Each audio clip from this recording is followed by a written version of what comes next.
un tema muy, muy interesante que además yo creo que es esencial para todos los que nos están escuchando. El largo invierno que se avecina para España. Un largo invierno que, como bien dices, algunos lo pronosticamos a los 2 o 3 días de la guerra, y la mayoría lo han silenciado. Han dicho que el botón nuclear bancario acabaría con Rusia, que por supuesto las sanciones que iban a ser históricas acabarían con Rusia. Incluso El País hace no mucho habló de que había una bomba de relojería bajo la economía rusa que estallaría este verano. Es decir, este verano era una bomba de relojería. Todo esto que nos han ido contando no ha pasado. A estas alturas es evidente que todas esas medidas, esas sanciones contra han sido un boomerang, afectando más a la Unión Europea. O para ser más exacto, a las poblaciones de la Unión Europea. Acuérdate que esto fue lo último que hablamos, lo estaba recordando esta tarde, en la última intervención que yo tuve antes de irme de vacaciones de agosto, que no me he ido de vacaciones, pero no he participado en el programa. Estábamos hablando de eso, ¿no? De cómo estas contradicciones podían empezar a hacer que cayeran algunos gobiernos por la situación económica que tenemos, ¿no? Bueno, el único gobierno que ha caído es el de Gran Bretaña, pero las protestas han crecido, se están multiplicando y cada vez son más multitudinarias. Ha habido protestas, por supuesto, en Gran Bretaña este verano. Ha sido un verano caliente, han sido protestas multitudinarias. Incluso se ha creado un movimiento que se llama Yo no pago, porque la gente, pues, o paga la calefacción o paga la comida, y así están muchas familias.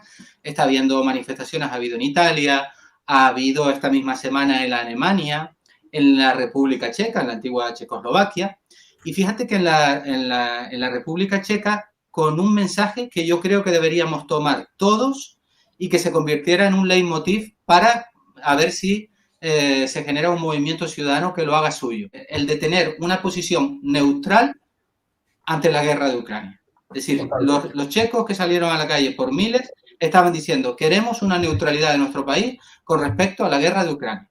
Que es que no solo es lo más justo desde el punto de vista moral no seguir alimentando una guerra, perpetuando una guerra, además desde el punto de vista de la propia supervivencia de las poblaciones europeas.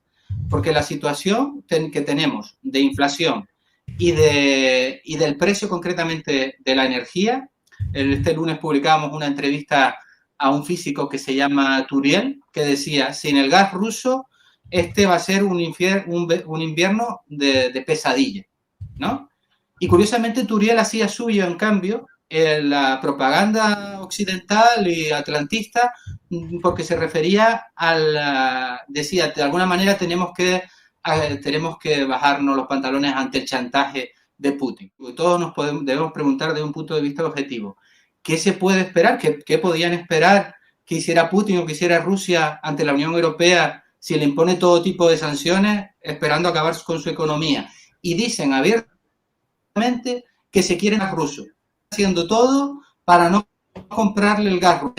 Estarse quieto esperando a que sus compradores le digan: ya no queremos tu... Hombre, como no es tonto, lo que hace es decir: bueno, pues si el enano europeo, porque Europa es un enano a nivel geoestratégico y convendría que fuéramos conscientes de ello, el enano europeo no me quiere comprar, pues le vendo al gigante chino y al gigante de la India, y además le voy a vender a un 30% más barato, con lo cual se benefician los chinos, se benefician los indios, y Rusia vende más gas y petróleo que nunca.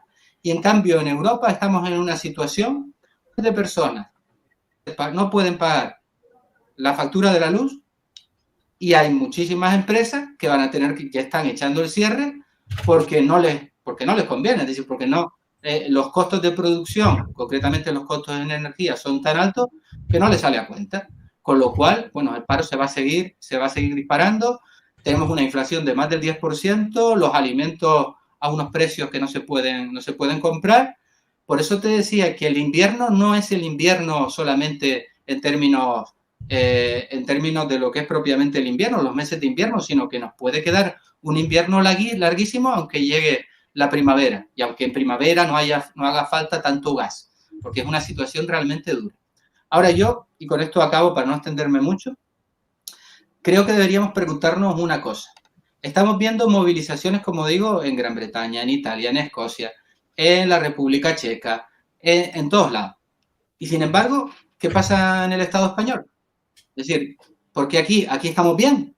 No creo que estemos bien, porque según las encuestas oficiales del Instituto Nacional de Estadística, ya en el año 2021, el porcentaje de la población en riesgo de pobreza ya era del 27,8%.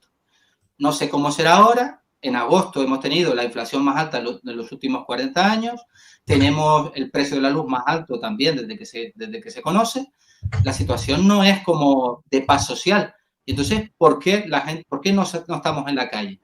Yo creo que había que preguntarse, ¿qué pasaría si estuviera gobernando el Partido Popular? Pues yo creo que, por la experiencia que tenemos, lo más lógico es que el PSOE, Podemos, los sindicatos afines a estos partidos estuvieran movilizando a la gente. Sin embargo, ahora tenemos a este gobierno que nos dicen que es el más progresista de la historia y están haciendo lo contrario. Podemos hablar, si quiere, de cuáles son las medidas que se supone que van a paliar esta situación, de lo que están diciendo los sindicatos, que están llamando a que haya más concertación social. Ya Unai Sordo dijo, pues no es lógico pedir que los salarios crezcan un 10% como la inflación. Señores, no estamos hablando ya de vamos a hacernos, como dicen, a apretarnos el cinturón. Estamos hablando de una situación límite, de colas del hambre, de familias que no pueden pagar la luz, que no se puede comer. Y después, lo que hay que poner de manifiesto y hay que decirle a la gente, y eso no lo van a hacer comisiones obreras y UGT, son las causas de esta crisis, no ya las causas últimas del sistema capitalista, que son las causas últimas. Me estoy refiriendo a la guerra.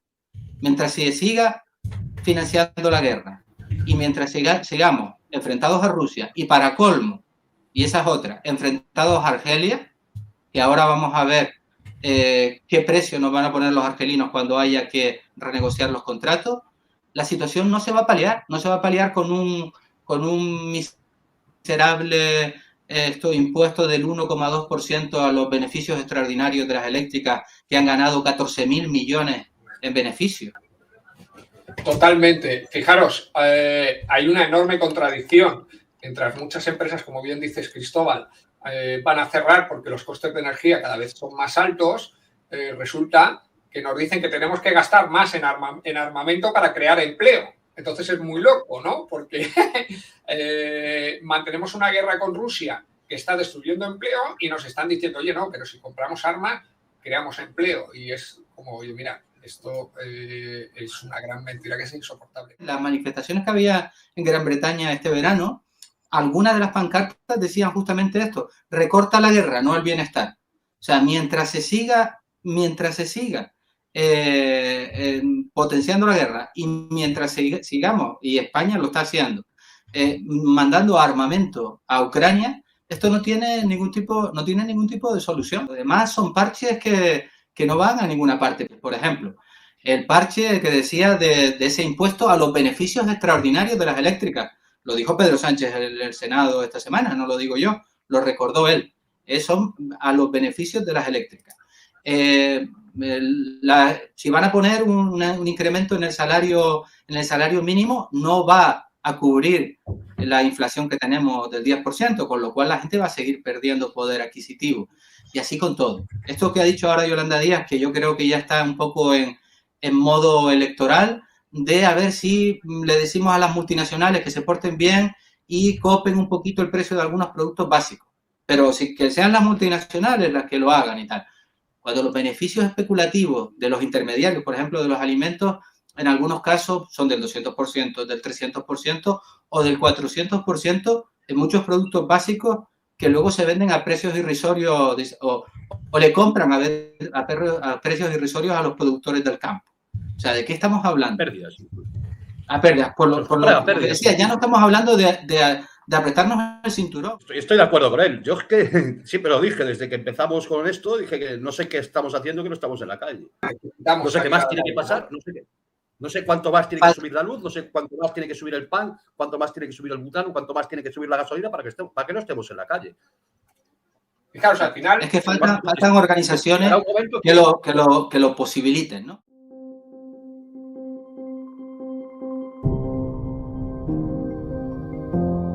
tenemos a unos sindicatos que hoy leía un artículo en El País firmado por los 2 secretarios generales que se llama salarios, que muy prudentemente decía hay que subir un poco los salarios, pero no tanto como la inflación.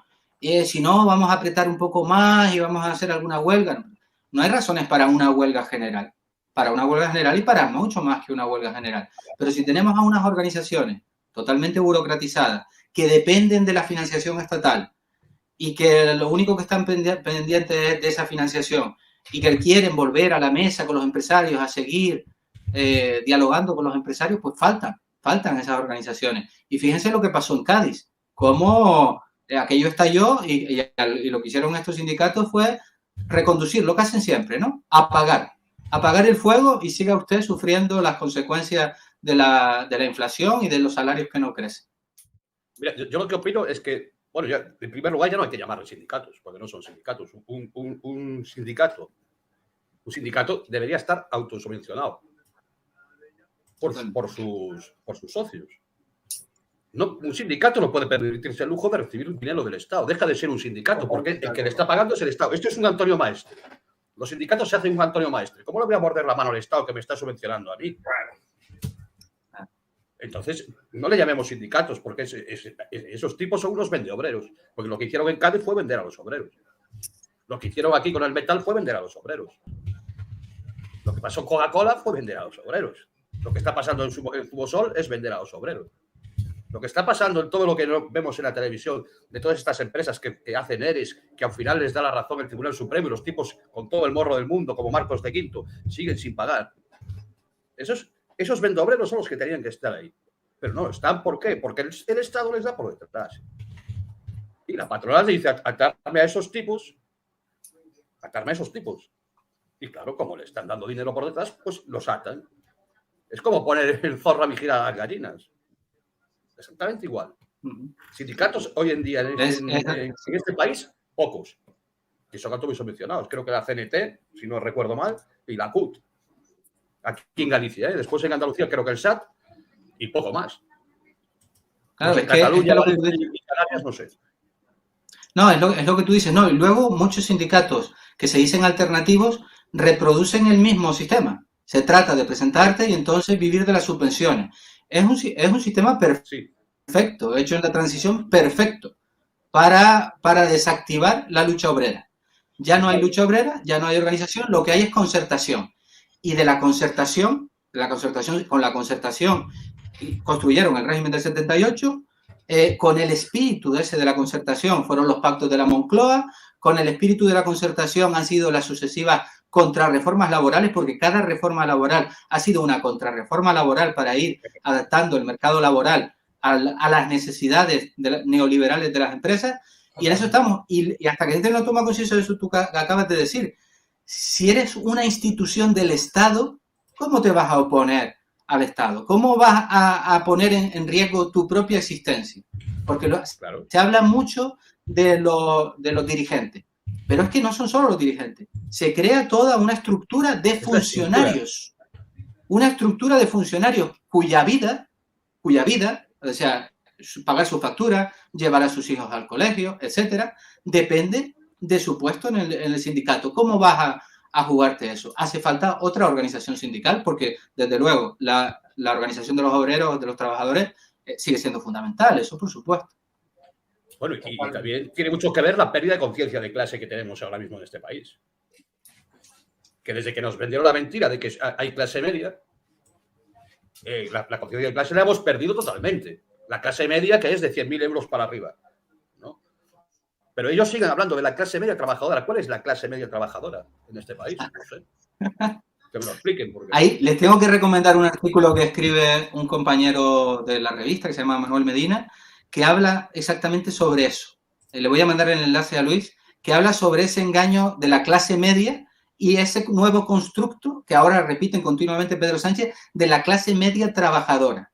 Es un engaño. No es clase media, es clase trabajadora. Cobre más o cobre menos. ¿Por qué? Porque depende para vivir de tu salario. No tienes un pequeño medio de producción, no eres un profesional liberal, no, eres un asalariado. Pero todos somos clase media. Tenía un compañero también. Ese artículo se lo voy a pasar porque la verdad que es muy didáctico, ¿no? Tenemos un compañero en Inglaterra que decía, como hace muchas décadas, iban pasando del gobierno por las casas de los obreros y haciendo unas encuestas, y entonces les preguntaban si tenían televisor, si tenían un par de electrodomésticos más, y decían, ah, bueno, pues ya usted es de la clase media. Y tan contento la gente de ser de clase media, ¿no? Y como dices tú, se pierde la conciencia y el orgullo que había de ser de la clase trabajadora. Nadie quiere ser de la clase trabajadora, quiere ser clase media. La clase media aspiracional, que por otro lado, luego todos estos partidos que dicen ser de izquierda y que son socialdemócratas, te venden eso también, ¿no? Que todos podemos ser clase media, que todos podemos tener un casoplón o todos podemos vivir de maravilla y tal. Es un gran engaño, como dices tú, ese de las clases medias.